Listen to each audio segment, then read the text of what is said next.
Muy buenas tardes, es un placer participar en este séptimo congreso, Comunicación y Pensamiento, el poder de la comunicación del poder, y además contribuir dentro de este simposio, el simposio Feminismos Críticos, repensando el binomio tecnología y poder, que coordinamos Sandra Arencón Beltrán y yo misma, Salomé Solá Morales, responsables de la autoría de esta ponencia, que firmamos con nuestra compañera también de la Universidad de Sevilla, Cora Cuenca Navarrete.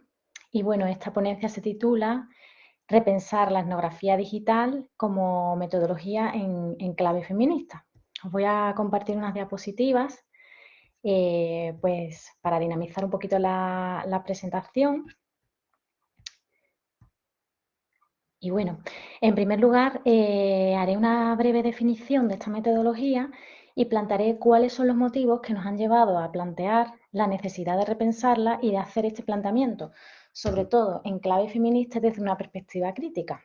En segundo lugar, propondremos los ejes básicos que estimamos oportunos para utilizar esta metodología de forma ética, crítica y en clave feminista. Y en tercer lugar, os propondremos y os presentaremos algunos trabajos interesantes que están trabajando en esta línea.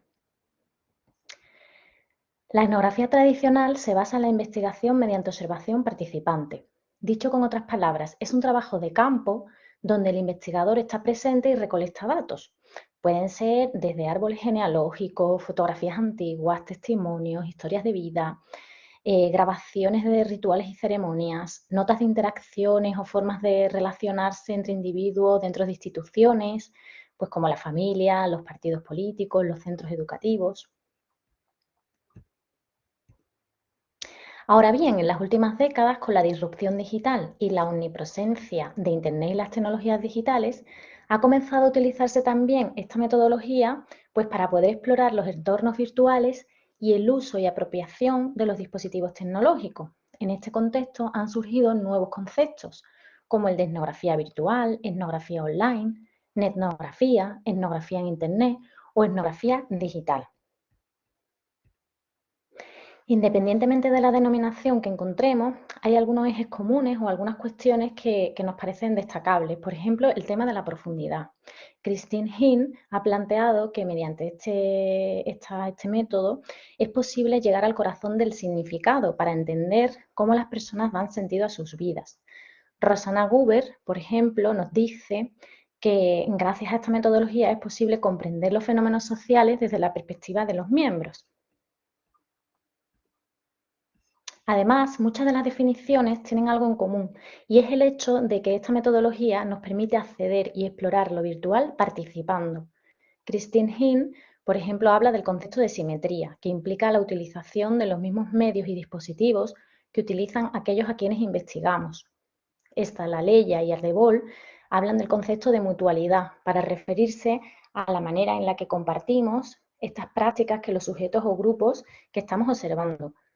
Rosanna Gruber indica que mediante esta metodología es posible insertarse en la trama social por medio de la participación. Y Marta Bianchi nos señala que es una metodología que nos permite conseguir el fenómeno o el proceso de la reciprocidad y establecer así vínculos directos con las comunidades o los individuos. En una primera etapa en la que se estudia Internet con esta metodología, se realizaba siempre una distinción muy marcada entre la observación de los espacios offline y online. No obstante, a la luz de nuevas perspectivas teóricas, la etnografía ha sido redefinida y se ha ido replanteando y readaptando a nuevos objetivos y objetos de estudio. A este respecto, surge la etnografía multisituada, que es un tipo de metodología que plantea la necesidad de abordar los fenómenos en clave dialéctica y así explorar tanto los fenómenos de los espacios virtuales como los que se dan más allá de esto, es decir, los espacios físicos donde las personas interactúan tú a tú. Por ejemplo, George Marcus ha propuesto y ha planteado que es necesario coimplicar los sentidos otorgados en los espacios online y offline. Luciano Florini trae a la discusión un concepto integrador entre lo on y lo offline que denomina on-life y hace alusión a la íntima relación que se da entre lo virtual y lo real en la era hiperconectada. El concepto de hibridez planteado por Emiliano Treré Por ejemplo, también nos permite superar estas categorías dicotómicas entre lo online y lo offline.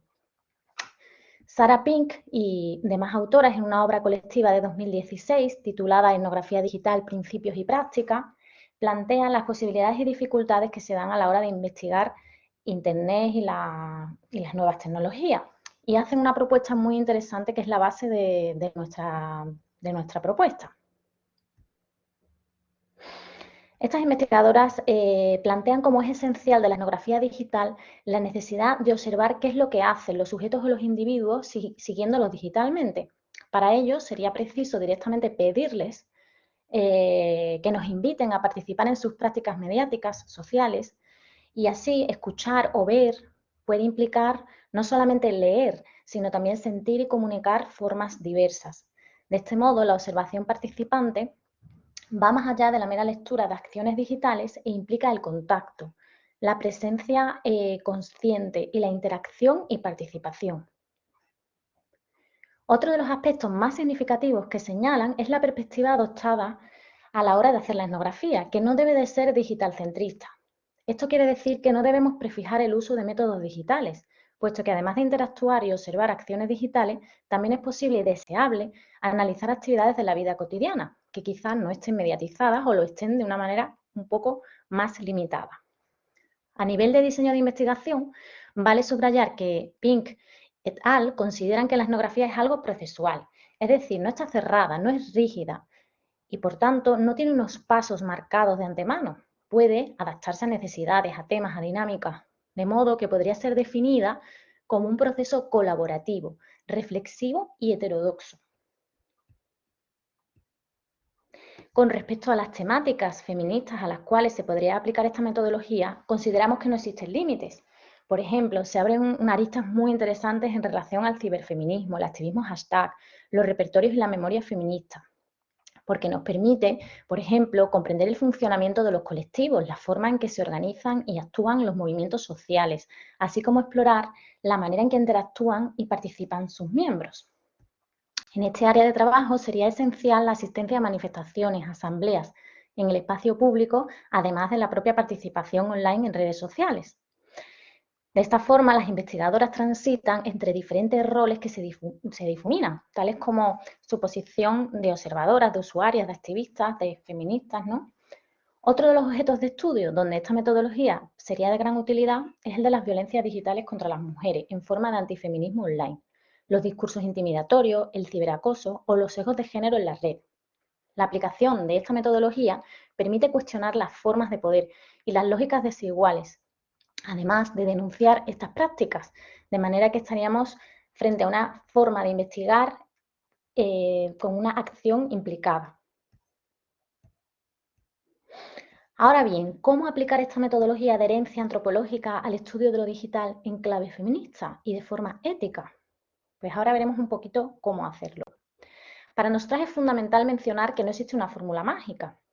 No obstante, existen algunas cuestiones que aquí consideramos transversales para cualquier investigación que se enuncie como feminista y que tomamos prestadas pues, de Bárbara Biglia, de Kumkum Babani o de Donna Haraway.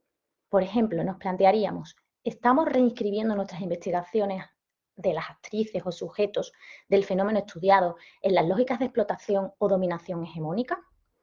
¿Qué conceptualizaciones sostienen estas investigaciones sobre las diferencias sexuales, de género, ético-raciales, de clase, corporales y cómo estamos introduciendo estos debates dentro de nuestra investigación?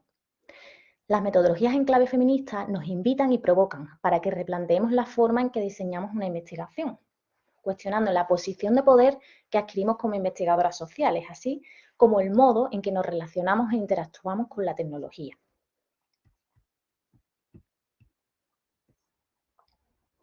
Incorporar una ética del cuidado en nuestro trabajo pasa por asumir sin tapujos que existe un compromiso político que se opone, por ejemplo, al extractivismo de datos que fomenta el capitalismo académico, a las formas patriarcales, jerárquicas y paternalistas que algunos investigadores y también investigadoras practican cotidianamente en los entornos laborales y en los grupos de investigación, a la objetivación de las personas que son sujetos de nuestra investigación, de forma directa o indirecta. En este sentido, algunas posibles orientaciones con respecto a las fases del trabajo etnográfico podrían ser las siguientes. En la fase de diseño de la investigación y en la fase de diseño de herramientas de recolección de datos. Más allá de utilizar un lenguaje inclusivo y no sexista, el diseño de la investigación debe cuestionarse para qué y para quién está siendo realizado. ¿Cómo son definidos el problema, el tema y los objetivos? ¿Qué perspectivas de las personas implicadas tienen más peso? ¿Qué tipo de bibliografía está siendo seleccionada? Finalmente, valdría preguntarse por el trabajo en equipo como tal. ¿Este favorece los cuidados entre investigadoras? ¿Hay acuerdos sobre cómo vamos a firmar los trabajos? ¿Hay un reparto de tareas equitativo? ¿Horizontalidad? En la fase de contacto y tratamiento con las fuentes, es preciso delimitar de qué manera vamos a hacerlo, cómo nos dirigimos a las personas, y ello se traduce en la fase de explotación de resultados y conclusiones, sobre todo si estamos abiertas a que nuestra propuesta pueda ser modificada teniendo en cuenta sus voces. Es decir, abrimos nuestras interpretaciones y conclusiones a sus críticas, les ofrecemos el derecho a revisar y verificar o rectificar que nuestros análisis hayan sido pertinentes. En el momento de la realización de las entrevistas, es muy importante también tener presente el consentimiento informado, la dignidad y el respeto. Aquí una propuesta interesante es la de las entrevistas activas, que permiten el diálogo. Y bueno, como hemos mencionado, la necesidad de contar con el consentimiento de las personas implicadas, ofrecerles la posibilidad de permanecer en el anonimato. Esto es especialmente significativo si son víctimas de la violencia. Así, la dignidad, el respeto, debe asumirse en las entrevistas, en la grabación, en la toma de fotografía y en cada una de las acciones y fases del trabajo. En la fase de observación participante online, sería necesario cuestionar nuestra posición como observadoras y participantes, el cómo nos comunicamos, interactuamos y participamos, debe ser consensuado y basarse en la confianza con los sujetos con los que nos estamos relacionando.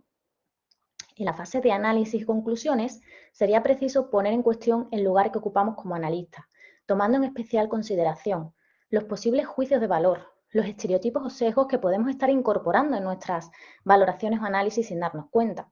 ¿Acaso nuestra interpretación de los resultados respeta la agencia de los participantes y las personas implicadas? Esto es fundamental cuando trabajamos con personas de otras formaciones culturales, religiosas u orientaciones sexuales. En la explotación y difusión de los resultados, deberíamos también de tener en consideración los registros y los nombres, y aquí es esencial cuestionar si el espacio en el que estas personas han participado es público o privado. Es importante tener presente que las normas de privacidad se desarrollan y consensúan dentro de los colectivos y no derivan estrictamente de la configuración que permite la tecnología. A veces por eso un espacio que es de acceso público no es entendido como tal por las participantes. A continuación veremos algunos ejemplos.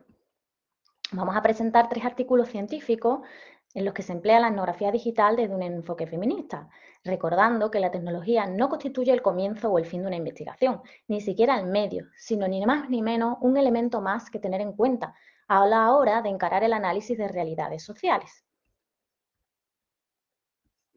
El primero de los estudios que os traemos es un estudio que firman Kim, Rebecca, Holly y Adele, Doing Feminist Physical Cultural Research in Digital Spaces, Reflections, Learnings and Ways Forward, en el cual se ha aplicado la etnografía digital y se aprecia esa superación del paradigma que escinde la vida digital de la real. La discusión parte de la certeza de que son necesarias metodologías marcadas por la posicionalidad, la ética y la reflexividad.